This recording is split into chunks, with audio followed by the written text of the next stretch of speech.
If you eat right and do a certain things with your body, you can drop your sleep quota. I'm getting lazy and I'm sleeping, averaging somewhere around 4.5 hours now.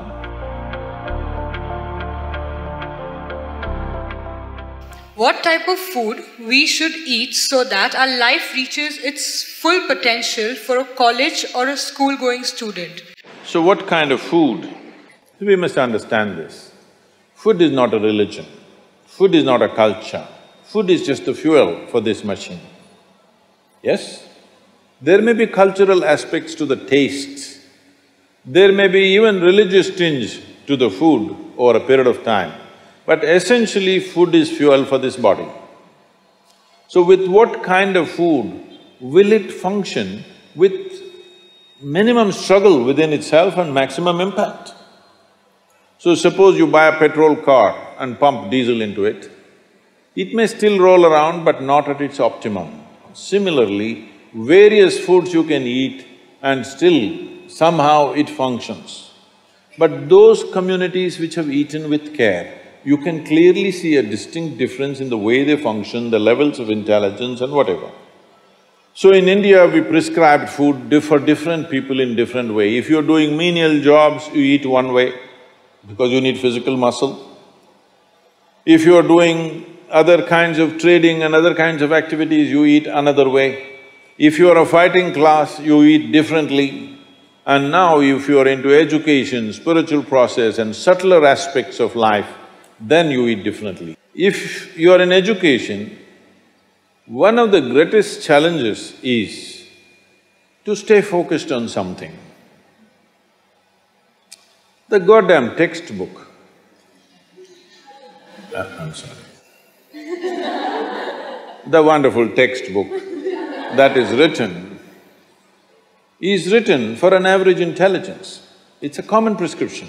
It's not written for the brilliant student. It is written in a way that it's a common prescription, everybody gets it. But that textbook, how much effort it is taking for a whole lot of people? How they have to read it 10 times to get it? But you lie down in your bed and read a love story, you remember every word, huh? Yes or no? How come? So you don't lack memory, you don't lack focus. It is just that textbook and you chemistry is not working. So what you need is a higher level of focus, a higher level of involvement. And another great enemy for a student is, because this textbook is such a tranquilizer, the moment you open it,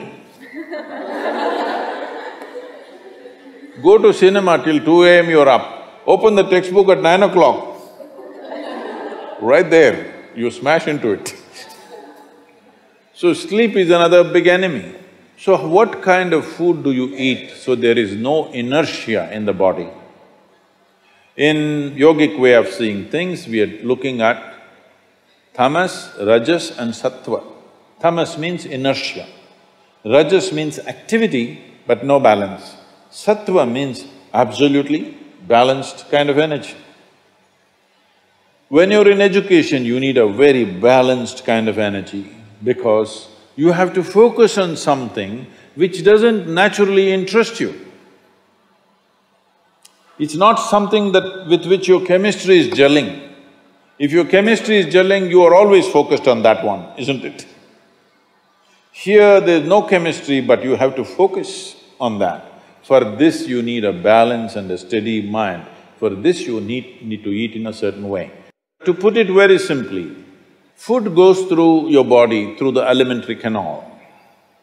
From your mouth to your anal outlet, there is a pipe. Through this it runs, going through various stages of digestive process. Many of you are biology people, right? It goes through the alimentary canal. Now it begins with the lip. Here, if you look at this, all the herbivores and carnivores. If you look at the animal kingdom, there are herbivores and carnivores are two main segments of animals in the world. One eats vegetable matter, another eats meat. If you look at the elementary canal, the way it is built, between herbivores and carnivores, there's a distinct difference. Everything in the human being suggests that you are naturally a herbivore, but for the sake of survival, we became carnivores. If you look at the jaw movement, all the carnivorous animals have only cutting action. Herbivores have cutting and grinding action. There are molars, but carnivores don't have widespread molars, they have just incisors, canines, and everything looks like cutting teeth. So they do only this. All the herbivores do grinding. What do you have? Both. So you are supposed to chew your food. Why you are supposed to chew your food is you have enzymes in your saliva where if you take a little bit of raw rice and put it in your mouth just for a minute, you will see it turn sweet right here, because right here carbohydrate is being converted into sugar, right here. So if you eat properly, then we say about 30 to 50% of your digestion should happen in your mouth. So this part of the digestive system is expecting half-digested food or partially digested food. But right now the way we're eating is mostly we're putting not only undigested food, but partially destroyed food. So the amount of food that you need to get the same amount of energy has increased. You are eating much more food than what you should eat to generate that much of energy. Because of that, there is inertia in the body, because it has to process so much more food than what it should, there is inertia. Once there is inertia, your sleep quota increases. How many hours do you sleep on? Hello? 8 hours. You're going by the prescription, huh? See, this is not that you must deny yourself sleep, that's not the point. But if you eat right and do a certain things with your body, you see very effortlessly, within 3 to 4 weeks, you can drop your sleep quota anywhere between 2 to 3 hours. 1.5 to 3 hours very easily you can drop if you just eat consciously and just learn to sit properly, just the posture, your geometry of the body and what goes into the system. If you just manage these two things, you will see sleep quota will just come down like that. Just to tell you, for over 25 years, I have largely managed with an average of 2.5 hours of sleep. Now I'm getting lazy and I'm sleeping, averaging somewhere around 4.5 hours now, but 7 days of the week, okay? 365 days, non-stop, on, almost every day. My daughter didn't call me for a month. I asked, what the hell is the problem with you? Why are you not calling? She said, every 6 hours you're in the new city, what the hell I'm supposed to do? So I said, okay, which is true. In one day, sometimes we're doing 3 cities, so it's a non-stop activity. And today, many people around me have learned to do this. Over 100, 150 people around me are doing this kind of activity, averaging 4 hours sleep and 7 days of the week, they're on, all the time. And they are not irritated, they are not frustrated, they're joyful and they're wonderful. Why this is this? There are many aspects to this, but one important aspect is food, how you eat.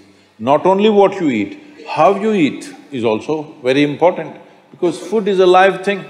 One simple thing all you girls can do is just see various health issues and inertia issue, focus issue, just bring 40 to 50% of the food in its raw form, that means it's alive. It must be a live cell, it can be a vegetable, it can be a fruit, it can be a nut, it can be sprouted gram.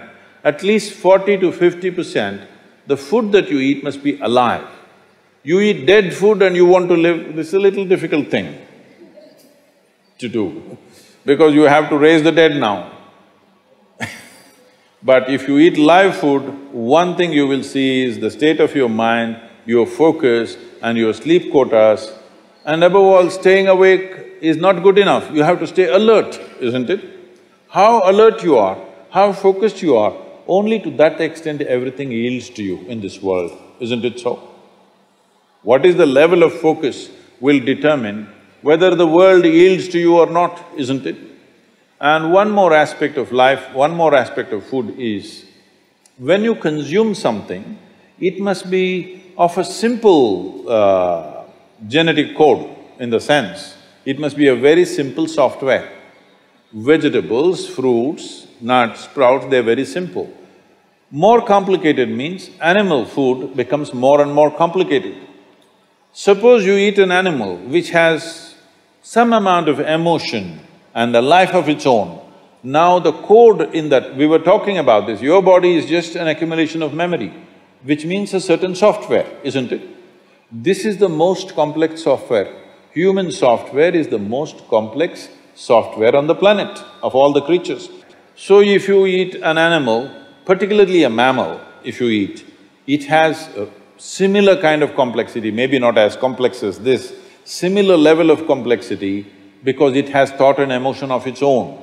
Now for you to break that code and integrate it into your system, you are not fully successful. So it will leave traces of certain qualities within you. You cannot break that code and make it a part of yours because it's a different and complex code.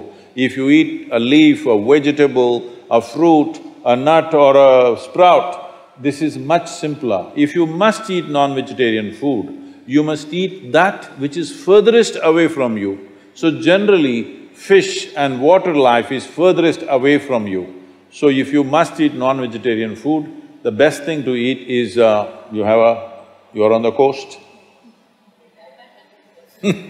Fish is the best thing to eat that way.